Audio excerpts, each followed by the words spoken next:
और सीधा रुक करते हैं बिहार का, जहां पटना का, जहां हमारे बिहार संपादक एसके राजीव हमारे साथ जुड़ चुके हैं। उनका रुख करते हैं।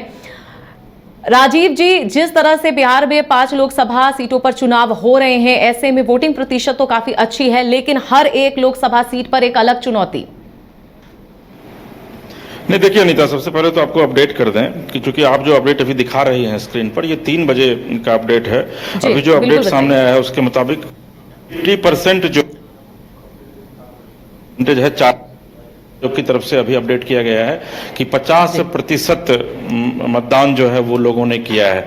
तो ये सुधार हो रहा है जो लगातार आप देखे होंगे कि पिछले 3 फेज में, हालांकि पहले और सेकंड फेज की अगर आप बात करेंगी तो फर्स्ट फेज में 9% जो है वो कम वोटिंग बिहार में हुई थी, सेकंड परसेंट में 2% जो है वो कम वोटिंग हुई थी, थर्ड फेज में जो है वो लगभग पैरेलल इक्विवेलेंट था 2019 की तुलना में। और लेकिन अभी जो वोटिंग का जो ट्रेंड है वो एक अच्छे रुझान की तरफ जो है वो संकेत दे रहा है। और जो जानकारी मिल रही है उसके मुताबिक 50% के करीब जो मतदान है वो 4 बजे तक हुआ है। और चूंकि अब शाम का वक्त है, ये जैसे जैसे दिन ढलेगा 6 बजे तक वोटिंग होगी तो वोट का जो परसेंटेज है वो और बढ़ेगा और इसके 60 से 65 तक जाने की उम्मीद है। चूंकि आपको ये पता है कि 6 बजे शाम में जो है वो वोटिंग खत्म हो जाती है, लेकिन उसके बावजूद चुनाव आयोग का स्पेशल इंस्ट्रक्शन रहता है कि जिस किसी भी मतदान केंद्र यानी कैंपस के भीतर जो भी मतदाता रहेंगे वो तब तक अपनी वोटिंग तब तक अपना वो मतदान कर सकते हैं जब तक कि उनका वोट जो है वो कंप्लीट ना हो जाए। तो ये एक अच्छी खबर है कि चुनाव आयोग जो लगातार एक पहल कर रहा था, जो राजनेताओं की तरफ से लगातार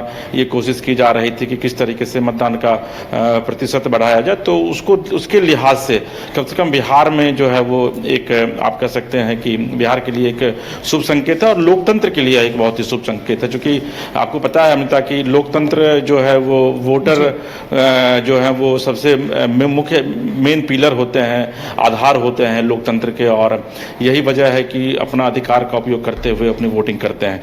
चलिए, इसके बाद जो आपका एक सवाल है कि वाकई में जो हर जगह जो चुनाव हो रहा है तो वहां पर आप देखेंगे कि 5 लोकसभा सीटों पर जो है वो मतदान अभी फिलहाल चल रहा है, जिसमें कि 3 सीट जो है वो हाई प्रोफाइल सीट मानी जा रही है।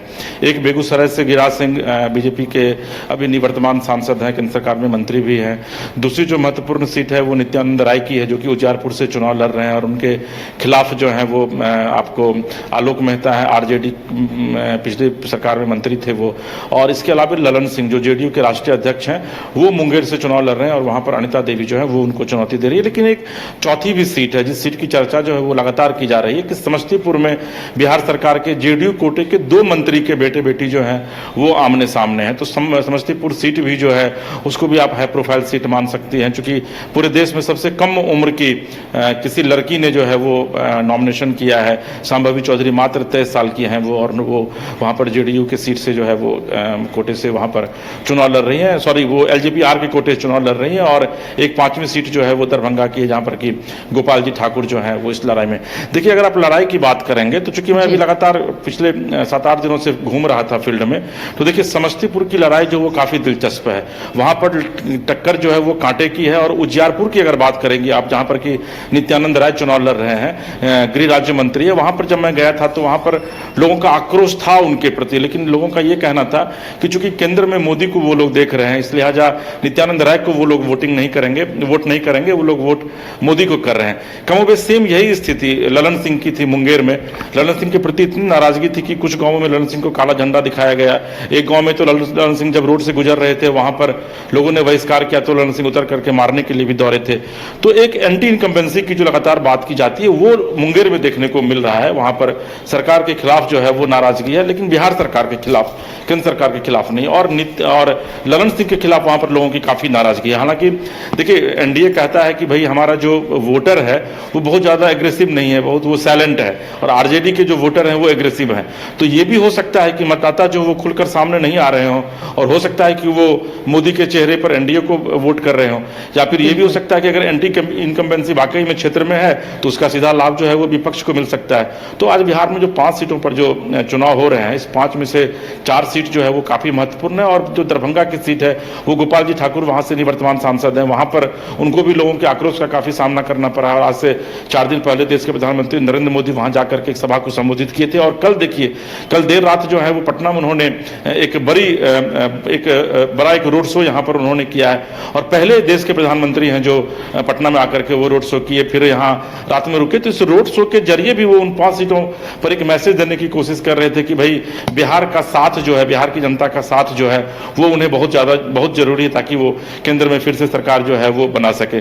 दूसरी जो सबसे महत्वपूर्ण बात है अनिता की, आप नरेंद्र मोदी आज सुबह यहाँ पटना में जब वो थे तो आप देखे होंगे कि वो गुरुद्वारा जाते हैं, वहां पर साफा पहन करके वो खुद ही लोगों को खाना भी खिलाते हैं, गुरु गोविंद सिंह के दरबार में मत्था भी टेकते हैं। यानी कि पटना से वो राष्ट्रीय राजनीति को, खास करके जो सिख बिरादरी के लोग हैं, वो उनको एक मैसेज देने की कोशिश कर रहे हैं कि भाई अगर सिखों का कोई भी हिमायती हो, भले ही आपकी सरकार पंजाब में बन जाती हो, लेकिन अगर कोई वाकई में हिमायती है तो वो नरेंद्र मोदी है। और नरेंद्र मोदी किसी एक खास जाति या किसी धर्म से बंधा हुआ नहीं है। जब वो गुरु गोविंद सिंह के दरबार में जाता है तो वहां वो साफा पहनता है, वहां जाकर के वो खुद सेवा करता है। क्योंकि आप किसी भी गुरुद्वारे में जाएंगे तो वहां पर जो लंगर लगता है उसमें सेवा का जो भाव होता है उसको काफी महत्व देते हैं जो सिख बिरादरी के लोग होते हैं। तो वहां जाकर के वो आप देख भी रही होंगी विजुअल उनकी, किस तरीके से प्रधानमंत्री ने लोगों को खाना खिलाया है, खुद मत्था जाकर के टेके लोगों से, वहां पर बातचीत भी की है।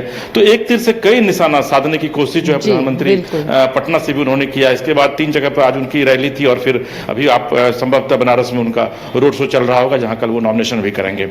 जी अनिता। बिल्कुल, तमाम जानकारी के लिए बहुत बहुत शुक्रिया राजीव जी, आपका नजर बनाए रखिए। तो तमाम बिहार के 5 लोकसभा सीटों पर चुनाव हो रहे हैं, ऐसे में जो भी सीट है उस पर क्या हलचल थी इसकी जानकारी हमारे बिहार संपादक एसके राजीव दे रहे थे। बता रहे थे कि 5 सीटों पर जो मुकाबला है वो काफी चुनौतीपूर्ण है, लेकिन 3 सीटें काफी अहम हैं। हालांकि वोटिंग प्रतिशत भी उन्होंने बताया, बेगूसराय में गिरिराज सिंह और अवधेश नारायण राय के बीच में सीधा मुकाबला है। उसके अलावा दरभंगा लोकसभा क्षेत्र में मुख्य मुकाबला ललित यादव राजद से और गोपाल जी ठाकुर बीजेपी से हैं, जिनके बीच मुकाबला देखने को मिला है। और इसके अलावा हम आपको बताएं, मुंगेर की अगर बात कर ले तो मुंगेर लोकसभा क्षेत्र में ललन सिंह और अनीता देवी महतो के बीच में सीधी टक्कर है। और इसके अलावा बात कर ले समस्तीपुर की, तो समस्तीपुर लोकसभा क्षेत्र में मुख्य मुकाबला शांभवी चौधरी और सनी हजारी के बीच में देखने को मिला है।